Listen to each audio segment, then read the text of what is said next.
সপ্তাহের নিত্যপণ্যের বাজার নিয়ে আরো জানাতে চট্টগ্রাম ও রাজশাহী থেকে যুক্ত হচ্ছেন সহকর্মীরা। প্রথমে চট্টগ্রামে যাব, সেখানে আছেন সহকর্মী আহসান রিটন। আহসান রিটন, চট্টগ্রামের বাজার পরিস্থিতি কি দেখছেন? গত সপ্তাহের তুলনায় এ সপ্তাহে কোন কোন পণ্যের দাম ওঠানামা করেছে জানাবেন।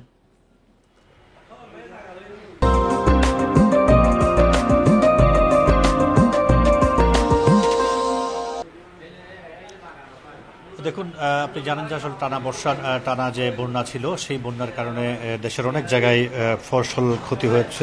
ফলত যে সবজির দাম সেটি আসলে খুব বেশি কমেনি। আমরা এখানে যারা ব্যবসায়ী রয়েছেন তাদের সাথে কথা বলছি, তারা বলছেন যে গত এক সপ্তাহ আগেও যে পণ্যের দাম অনেক বেশি ছিল সেটা এখন কমে আসছে, কিন্তু আমরা দেখছি কমে আসার পরেও যেই এখন যে দামটি রয়েছে সেটি আসলে এখনো পর্যন্ত ক্রেতাদের ক্রয় ক্ষমতার বাইরে। এবং এই ক্ষেত্রে ব্যবসায়ীরা যেটি বলছেন সেটি হচ্ছে দেশের নানা জায়গায় যে ফসলের ক্ষতি হয়েছে সেটির কারণে এতদিন পর্যন্ত আসলে সরবরাহ অনেকটাই বলা যেতে পারে যে কম ছিল। তবে দিন যত যাচ্ছে ততই আসলে দেশের নানা জায়গা থেকে সরবরাহ আসতে শুরু করেছে এবং সেই অনুযায়ী দাম কমতে শুরু করেছে। এবং তারা মনে করছে যে যদি সামনে আর বৃষ্টি না হয়, সামনে অন্য কোনো রকমের ঝামেলা না হয়, তাহলে সপ্তাহ দুয়েক পরে হয়তো সবজির দাম একেবারে নিচের দিকে নামতে শুরু করতে পারে। এক্ষেত্রে আসলে ক্রেতারা যেটি বলছেন সেটি হচ্ছে এক শ্রেণীর অসাধু বিক্রেতা, তারা আসলে কৃত্রিম সংকটের মধ্য দিয়ে বাজারকে আসলে স্থিতিশীল করে তুলেছে এবং সেই কারণে তারা আসলে বাজার তদারকির কথা বলছেন। আমরা আসলে বাজার তদারকি নিয়ে একটু কথা বলতে চাই। চট্টগ্রামের যে ভোক্তা অধিকার রয়েছে সেখান থেকে আসলে একেবারে লোক দেখানো কিছু বাজার তদারকি চলছে। আমরা দেখছি প্রতি সপ্তাহে 1 থেকে 2 দিন তারা সকাল 11:30টার দিকে তারা বাজার তদারকি দেবেন এবং ঘণ্টাখানেক পরে তারা আবার তাদের আসলে কর্মস্থলে ফেরত যান।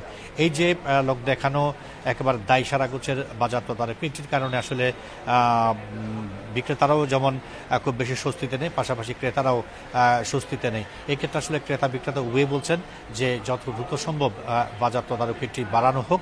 যদি বাড়ানো যায় তাহলে হয়তো পণ্যের দাম কমতে পারে। আমরা এই মুহূর্তে চট্টগ্রামের যে কাঁচা বাজার, এখানে দেখছি যে পেঁপে বিক্রি হচ্ছে 40 টাকায়। এটি ছাড়া প্রত্যেকটি পণ্যের দাম আসলে 60, 70, 80 কিংবা 100-120 টাকা পর্যন্ত বিক্রি হচ্ছে। বিক্রেতাদের দাবি যে এই পণ্যগুলোর দাম গত এক সপ্তাহ আগেও 20 থেকে 30 টাকা বাড়তি তারা বিক্রি করেছেন, যেহেতু নানা জায়গা থেকে সবজি আসা শুরু করেছে, ফলে সেগুলোর দাম আস্তে আস্তে কমতে শুরু করেছে। আরেকটি বিষয় হচ্ছে আমরা দেখছি ডিমের দাম গত সপ্তাহে আমরা দেখছিলাম 180 টাকা পর্যন্ত ডজন বিক্রি হয়েছিল, সেটি এখন 20 টাকা কমে 160 টাকা বিক্রি হচ্ছে। এবং তারা বলছেন যদি দেশের নানা জায়গা থেকে খামার থেকে যদি ডিম সরবরাহ বাড়ে তাহলে হয়তো ডিমের দাম আরও কমতে পারে। পাশাপাশি মুরগির দাম এখন পর্যন্ত পরিবর্তিত রয়েছে।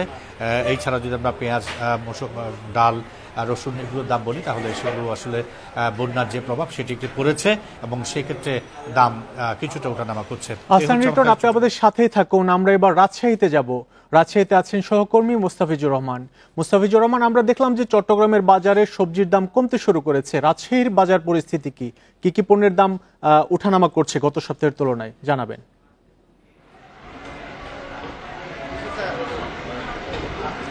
রাজশাহীতে আজকে স্বস্তির খবর, অর্থাৎ কাঁচা মরিচের দামটি বেশ কম আছে। গেল কয়েকদিন ধরে কিন্তু কাঁচা মরিচের দাম আমরা দেখেছিলাম যে 200-260 এইরকম যাচ্ছিল। আজকে সেটি বিক্রি হচ্ছে 160 থেকে 170 টাকা পর্যন্ত আজকে কাঁচা মরিচ বিক্রি হচ্ছে। এবং পেঁয়াজের দাম যেটি 120 টাকা কেজি যাচ্ছিল, আজকে সেটি বিক্রি হচ্ছে 110 টাকা করে।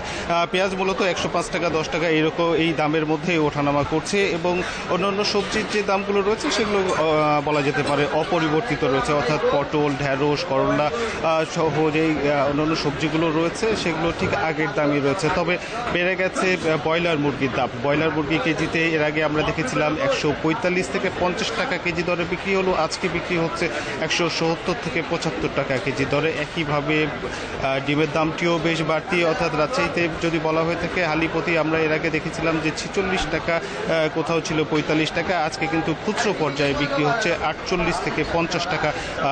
ডিমের দামটিও কিন্তু বেড়ে গেছে। এবং যথারীতি ব্যবসায়ীদের একটি কথা থাকে, অর্থাৎ খুব কমন একটি অভিযোগ থাকে যে সরবরাহ সংকট, যার ফলে দাম বেড়ে গেছে। কিন্তু সরবরাহ আদৌ সংকট ছিল কিনা বা কৃত্রিম সংকট তৈরি করা হচ্ছে কিনা এই বিষয়টি দেখভালের যে বিষয়টি রয়েছে অর্থাৎ মনিটরিংয়ের যে বিষয়টি রয়েছে সেটি কিন্তু এখানে অবহেলিতই বলা যেতে পারে এক কথায়। এবং এখানে বাজার মনিটরিংয়ে যে ভোক্তা অধিদপ্তর রয়েছে সেই সাথে এখানে কৃষি সম্প্রসারণের যে কৃষি বিপণন অধিদপ্তর রয়েছে যে দপ্তরটি কাজ মূলত পণ্যের দাম নিশ্চিত করা, অর্থাৎ ভোক্তা ক্রেতা থেকে কৃষক থেকে শুরু করে ভোক্তা পর্যন্ত যে দামগুলো সেটি নির্ণয় করার দায়িত্ব কিন্তু কৃষি বিপণন অধিদপ্তর। কিন্তু এই সরকারি সংস্থাটিকে খুব একটা আমরা দেখি না যে তারা কাজ করছে বা তাদের যে কাজের যে ফলাফল সেটি কিন্তু খুব একটা পরিলক্ষিত হয় না। অপরদিকে যদি বলা হয়ে থাকে যে রাজশাহীতে মাছের বাজারের দামটি আজকে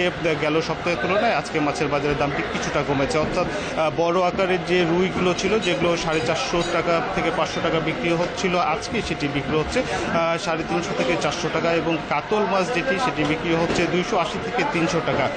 এছাড়াও পাবদা মাছ যেটি ছিল যেটি 450 থেকে 500 টাকা বিক্রি হচ্ছিল আজকে সেটি দাম কমে 350 থেকে 400 টাকায় বিক্রি হচ্ছে। অর্থাৎ বলা যেতে পারে যে রাজশাহীর সবজির দাম কিছুটা কমতি থাকলেও মাংস এবং মুরগির মাংস এবং ডিমের দাম কিন্তু বাড়তির দিকে রয়েছে। এই ছিল রাজশাহীর কাঁচা বাজার থেকে সর্বশেষ। রাজশাহী এবং চট্টগ্রাম থেকে নিত্যপণ্যের বাজারের খবর জানাচ্ছিলেন আমাদের সহকর্মীরা।